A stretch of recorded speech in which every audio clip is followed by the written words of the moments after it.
Assalamu alaikum jama'a, barkanmu da kasancewa tare da ku. Ku danna subscribe tare da alamar ƙararrawa domin sanar da ku bidiyonmu idan mun dora. Mun gode. Haka ne?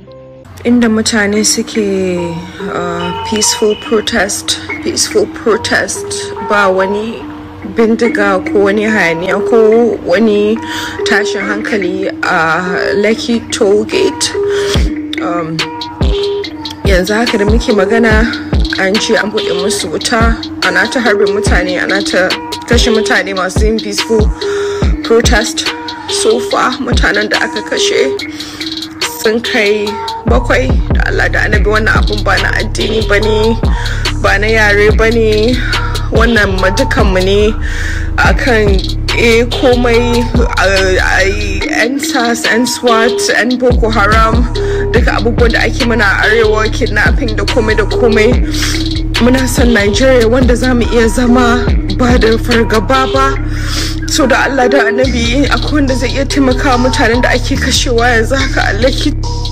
A wannan bidiyon His Excellency Atiku Abubakar yana cewa ya tashi yau da safe ya yi abin da bai taba yi ba ko abin da bai saba yi ba. Ya kira duka yaran shi manya don ya ji lafiyansu. Dalilin da ya haka don abin da ya faru jiya da daddare. Protesters suna zaune lafiya lau, ba makami ba tashin hankali ba wani fitina ba. Aka turo sojoji suka bubbuɗe musu wuta suka kakashe su. Protesters din nan abinda suka tambaya kawai a gyara mana Nigeria, a ending SARS, a ending Boko Haram, a ending kidnappings, mu samu Nigeria wanda za mu iya zama a Nigeria, a ƙasa, a gida mu zauna ba da wani fargaba ba da wani tsoro ba.